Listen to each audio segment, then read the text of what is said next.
गोबर, शुद्ध देसी गोबर, घर की गाय का गोबर। पर तभी थोड़ा गर्म है, इसको ज्यादा करने से क्या पता ठंडा आ जाए। हाँ, यहाँ पे ये चूल्हा होता था बेसिकली है। मैं चलती हूँ।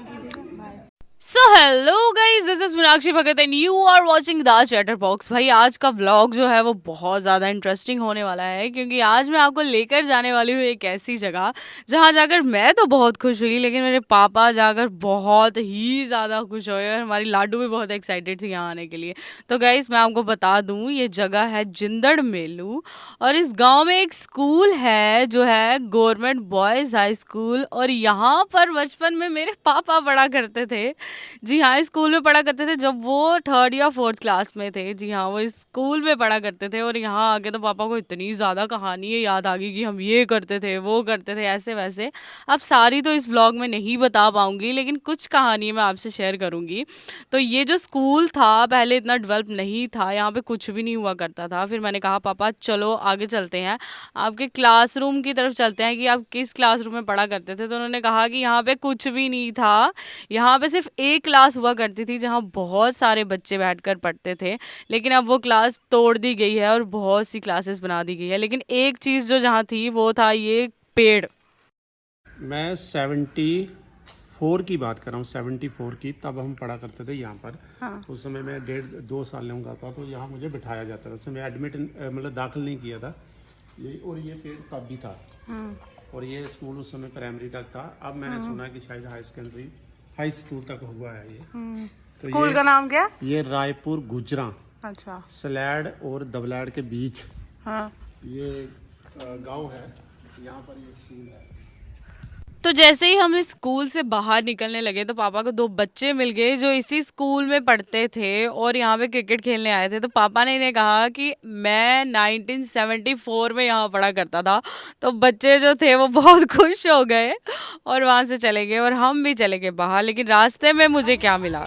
गोबर के उपले। ये जो है वो है डंप केक। गाँव का गोबर, शुद्ध देसी गोबर, घर की गाय का गोबर, जिसे हम आग जलाने के लिए भी यूज करते हैं। दीदी कैसे काम कर रही है गाइस, लोग आते जाते देख रहे हैं। अरे मेरे को डर भी लग रहा है गिरना जाए।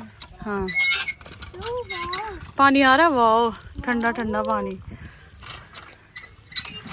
पर तभी थोड़ा गर्म है, इसको ज्यादा करने से क्या पता ठंडा आ जाए। हाँ, तो थोड़ा सा आगे चलने के बाद हम आ गए अपने पापा के चाचू के घर। जी हाँ, मेरे छोटे दादू के घर हम यहाँ पर आ गए और यहाँ पर बहुत सी चीज़ें देखी हमने, बहुत इंजॉय किया हमने यहाँ पे। लेकिन एक चीज़ मुझे बहुत इंटरेस्टिंग लगी, वो थी जो मिट्टी की चुल्ल बनाई होती है। जी हाँ, ये है मेरे चाचू। तो गाइज मैंने बोला कि कहाँ है चुल्ल, तो दिखाओ कहाँ है। तो उन्होंने कहा कि ये है वो चुल्ल, लेकिन वो उसे अच्छे से ढका हुआ था। वो इसलिए क्योंकि बारिश हो रही थी 2-3 दिन से लगातार। तो क्या होता है, मिट्टी की चुल्ल जो है वो पिघल जाती है पानी की वजह से। तो मैं चली गई दूसरी साइड जहाँ पे चुल्ल बनी हुई। एक और है चिमटी, है चिमटी चिमटी है, जिससे मतलब चीजें हम राख को ऐसे ऐसे करते हैं, कोले कोले उठाते हैं और रखते हैं। बहुत हैवी है ये, बहुत भारी है।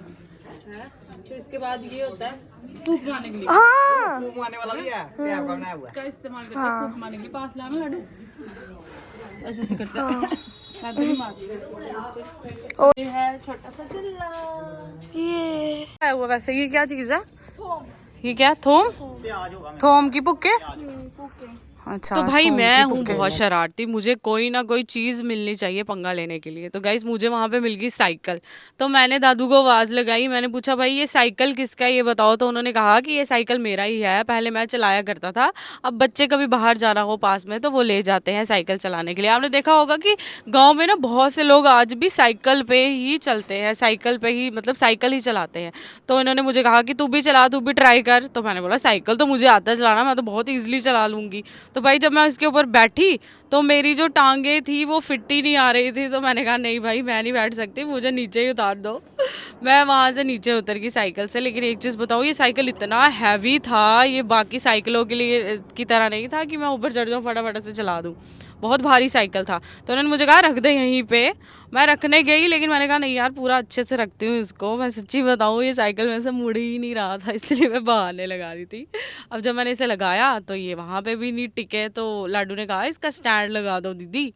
तो भाई मैं लगी स्टैंड लगाने, लेकिन इतना भारी था वैसे स्टैंड भी नहीं लग रहा था, तो भाई हमने लगा दिया स्टैंड। लेकिन दादू ने कहा चलो भाई हमारी फ़ोटो भी खींच दो एक साथ में। मैंने कहा आ जाओ पास में आओ और पोज मारो। तो मैंने विक्ट्री साइन बोला करने के लिए, उन्होंने एक उंगली उठा दी और कहा नहीं 2 उठा दी है। तो गाइस जब हम इनके घर गए तो आपको एक बहुत ही इंटरेस्टिंग चीज़ दिखाने वाली हूँ। ये जो चीज़ आप देख रहे हैं ये है चारी। इसे चारी बोलते हैं। पुराने ज़माने में जो लोग थे वो इसमें तंबाकू डाल के पिया करते थे, जैसे आजकल हुक्का होता है ना, वैसे इसको चारी बोलते हैं। तो ये चारी जो थी वो थी पित्तल की चारी, लेकिन उन्होंने इस पर जो है वो सिल्वर का पेंट कर दिया हुआ है। मैंने कहा इतनी भारी चारी है, आपने इसको सिल्वर का पेंट करके रख दिया, लेकिन ये मुझे बहुत इंटरेस्टिंग लग रही थी। तो मैंने कहा इससे तो मैं पक्का अपने घर ही लेकर जाने वाली हूँ, क्योंकि मुझे ना ऐसी एंटीक चीज़ें बहुत ज़्यादा पसंद है। अब ये चारी किसकी है भी मैं बता दूँ, ये मेरे दादू के पापा की चारी है, लाला जी बोलते थे उनको। तो भाई ये लाला जी की है हमारी चारी। तो मैंने इनको पूछा कि कितनी पुरानी होगी, क्या होगा, तो उन्होंने मुझे कहा कि मुझे भी नहीं पता कितनी पुरानी है, बस ये है कि मेरे पापा जो है वो पिया करते थे इसमें तंबाकू, क्योंकि पुराने ज़माने के जो मतलब बुजुर्ग होते थे ना, उन्हें बहुत शौक होता था इन चीज़ों का। तो गाइस अब टाइम आ गया था घर जाने का, तो अब हमने सोचा कि चलो अब घर की तरफ चलते हैं। तो मैंने गौ माता को किया बाय बाय और कहा कि अगली बार ज़रूर आऊँगी और आपसे मिलूंगी। तो गाइस अगर आपको ये वीडियो और ये व्लॉग अच्छा लगा हो तो लाइक कीजिएगा, सब्सक्राइब लीजिएगा। Bye guys.